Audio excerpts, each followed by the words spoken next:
detecting, ironic, Savannah, Tybee Beach. But you know the weird thing is do you ever feel really weird and awkward going to the beach, metal detecting? A lot of people down there. I understand going late at night, early in the morning, but it just feels weird going to the beach. And there's still a lot of people here, but there's a storm coming. I don't think they know it, but there's a storm coming. So I'm just going to give it a couple hours and see what happens. But you probably can barely hear me because the wind is really blowing. I mean, it's just whipping it through here. But anyways, I've been walking along the beach, Tybee Beach here, probably for a long time, wondering if this thing's even working. And I finally got a target. Finally, I mean, it's like when you do targets and you wonder if it's actually working, because I don't do a lot of beach hunting. So I'm doing a two-tone, basically like a two-tone Ferris. I got just a high and a low conductive, all metal with a little bit of Ferris limits, and got my first tone. This is coming in like in the 40s and 50s. It's probably a pull tab. It was down about 9 inches though. I'm running about discrimination 22. It seems to be pretty stable about that. I got it down to like somewhere over here with the pinpoint, and it is a pull tab. So it's my first target at Tybee Beach, and probably my only target at Tybee Beach. Unfortunately, there's a lot of people here. I came the wrong time of day, and I knew it. But we're here doing sightseeing in Savannah, and wish you could just see how windy it is. Anyways, and we decided to go over to the beach. It's a little bit of drive over here, but I just had to do it. While I was here, you gotta kill all the birds with one stone if you can. And we're like, well, on to the next, if there is one.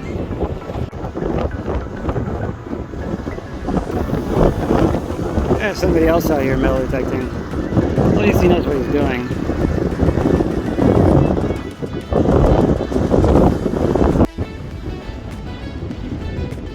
Wow, my first dime. Well, I can't say, it might be my first Georgia dime because I haven't detected her yet, just in South Carolina.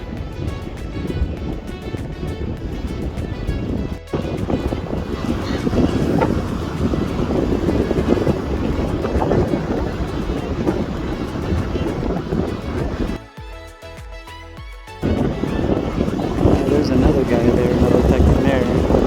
And the other guy is down there under the docks. So that's at least 2 guys out here metal detecting on the beach, besides me. And I'm not really doing any metal detecting. I don't know what I'm doing. Alright, I got a first dig here. Coming in a quarter, 88, 89.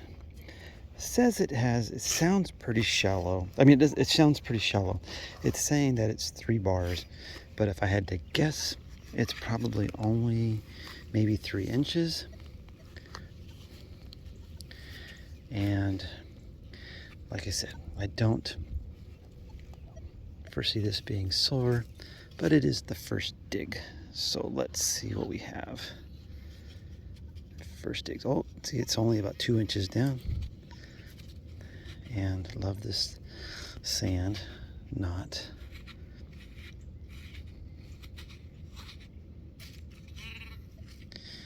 It's right there in the plug somewhere.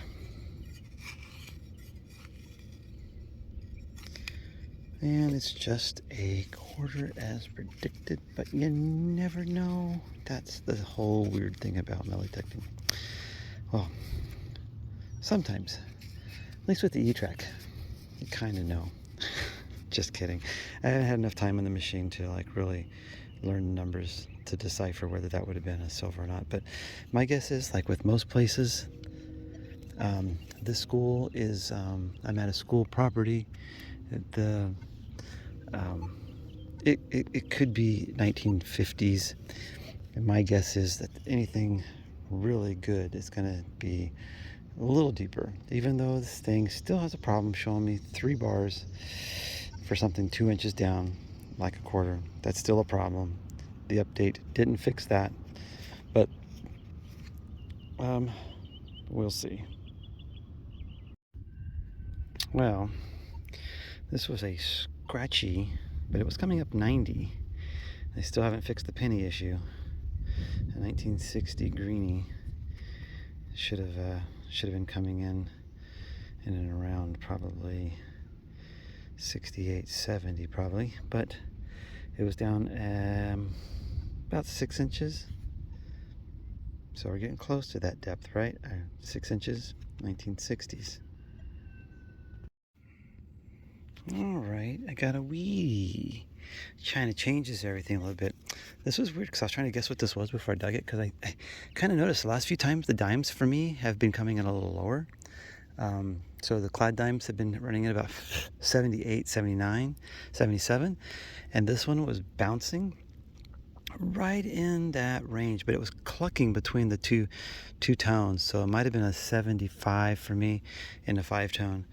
I like things to be consistent if I could. You know, if I could find older stuff, it's consistently at 5, 6, 7 inches or around there, then, you know, you sort of can cherry pick a little bit, but that's how you miss stuff. But anyways, I'm glad got a weedie.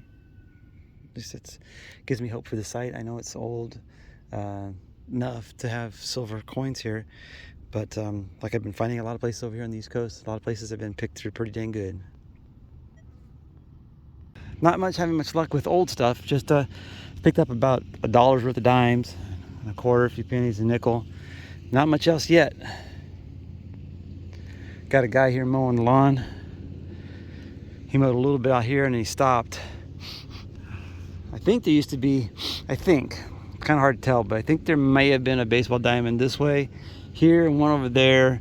I got now the diamond out there, but I'm gonna work my way this way. School was here all through the, like I said, 1950s.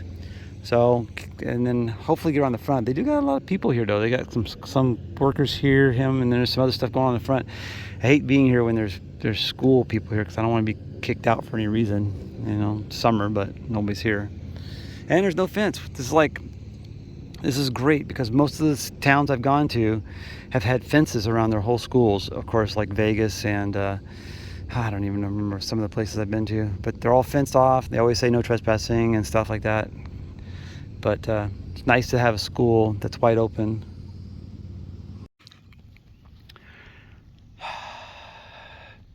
You know, the chances of finding a silver coin in a country school is like finding a needle in a haystack. Maybe a wee bit better. But, you know, in reality, when you're hunting and you're looking for places to go detect, this particular school is not one that you'd probably want to put on your top of your list priority. And I'm here only because I'm staying a half a mile away, so it's close. But in reality, you want a school that was built around a neighborhood, like in town, because here kids come, they get on a bus, they come here, they get dumped off, they have their school events, and they get on the bus and they leave, and nobody's really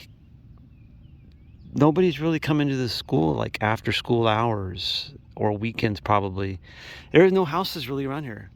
I mean, there's one there, one there, one there, and that's it, like that I can see down this road. And then they're just, you know, so it's not, you want a school that has been built and then has the neighborhood around it, or the neighborhood was established and then the school was built.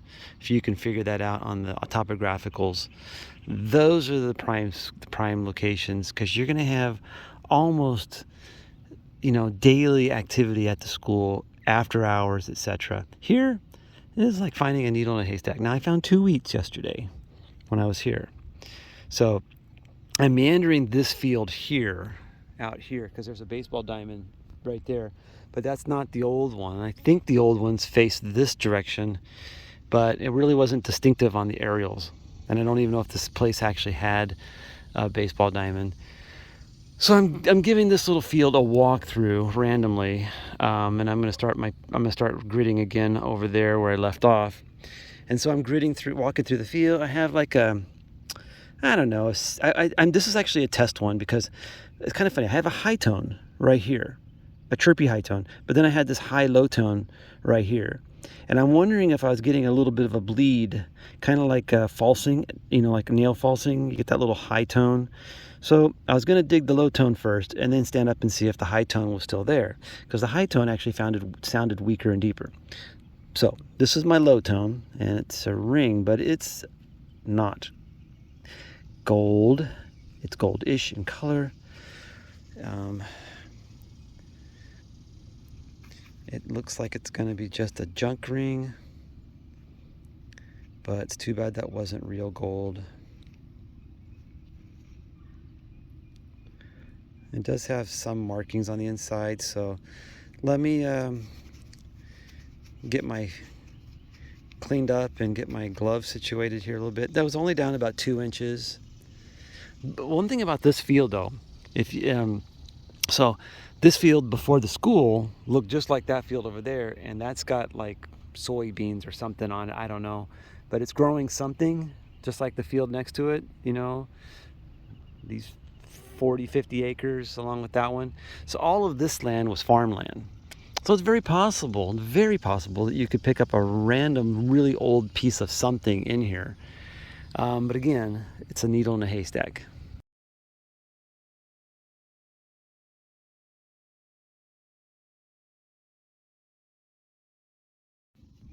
Well, I can't read it. Of course, I don't have my glasses and I don't have my magnifying glass, but I do have a magnifier and I took it. It's just kind of bright out here for me. It's got a really long word inside. I did take a picture of it with the magnifier, and I can look at it later.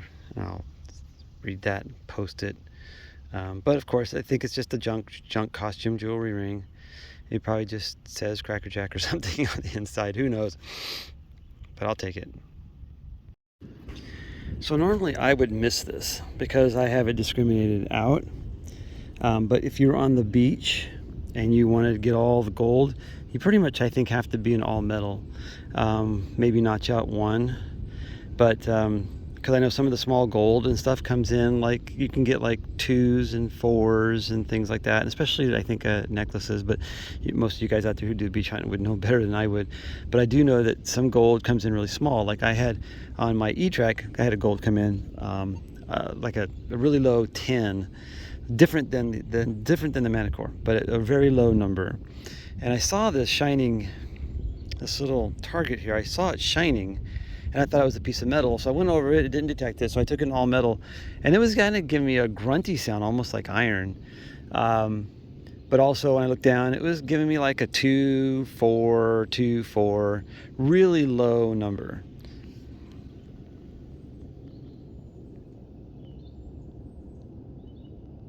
And it's a little earring, small earring. And I don't know if that's going to be gold.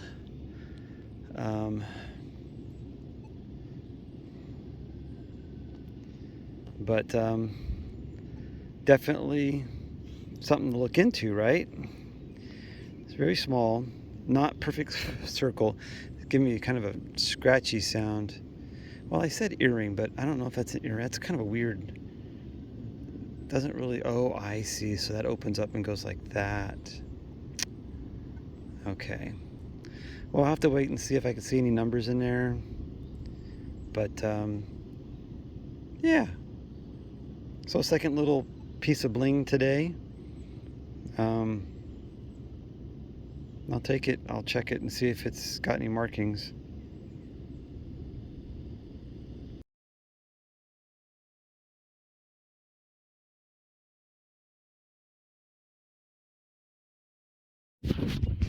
Well, I was going to take this cover off, but pain in the butt, I got to disconnect everything. See right there at this angle, I'm getting paints over here, and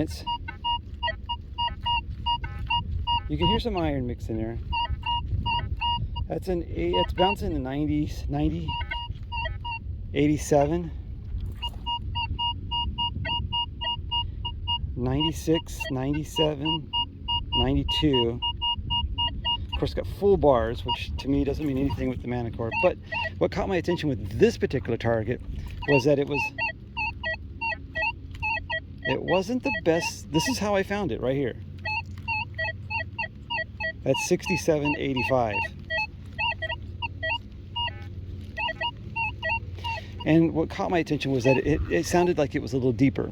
It didn't like blare in my ear. It had a little depth to it. Painting here, and then this particular angle, the worst angle, it's still painting in the middle line, nothing top. Oh, a little bit right at the top there. So there's always something at the top. Right here, strictly painting across the line here, along the good line, the painting across where all the numbers are. So let's dig this. This is an all metal. Well, here, I'll put the discrimination back on.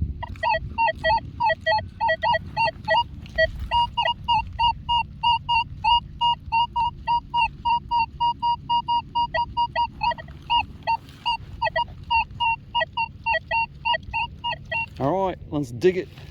I'll turn it back on when I get that plug down, or maybe I'll just do it right now. Let's see, where was that? That was right here in this little pink area. It's right here.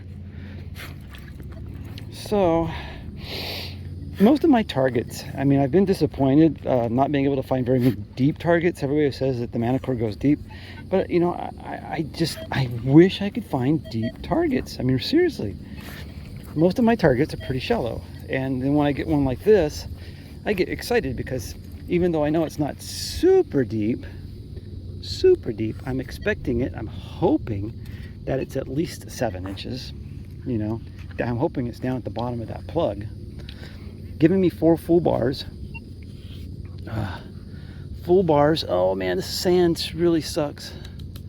I hate these plugs. You can barely keep them together. So I don't have anything. I'm not gonna check it just yet with the detector. I'm gonna hope that it's deeper, and I'm hoping that because we're going this deep that it is going to be a silver something. So if I had to guess, I'm going to say a silver quarter, but I'm not getting anything, so that's pretty deep right there. But like I said, 4 bars, it sounded deep. So now since I don't hear anything at this depth, my suspicion is that it's probably in the plug. It's probably something minute, very small, like a rivet, you know, something, you know, like a maybe even, well, that's such a high number. It's getting pretty good numbers. Oh, there's something down here in the sidewall, off to the side a little bit. It's right there. Would like it to be deeper, but it's still it's about 7 inches right down here. Oh, I think I just hit it, and it's not silver. Is that at least a weedy? It is a weedy. So I have a stinking feeling that might have been slightly on edge, but that's what I want to find. I want to find a lot more of those. I heard that it was deeper. I want these. I want these coins, these deeper ones. But then I found that one that was shallow, and that kind of screwed me up a little bit. All right, well, it's another weedy, which is good. Yay. Yay, team. Wish it would have been silver, but I'll take it. Good deal. And got the depth.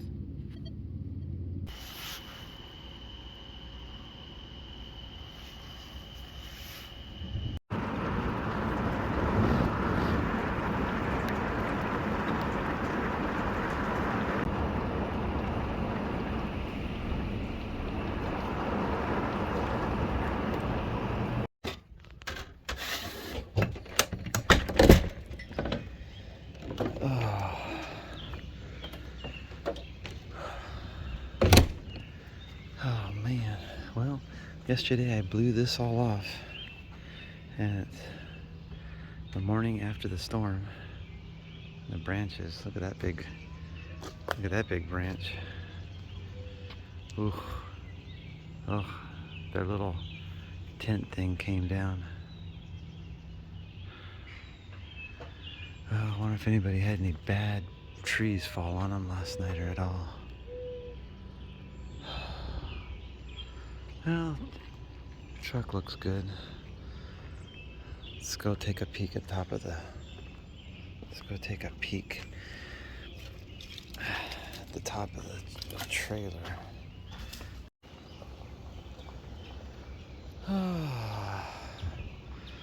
Well, not too bad. I see that branches that might have, some of the branches that hit might have bounced off or blew off, like that one there, that big one there. And those falling, the wind was so bad that those falling could have popped a hole in the roof now. I don't like the fact that that's pooling water, what a bummer. And I was worried about our solar panel getting hit with a big branch and cracking.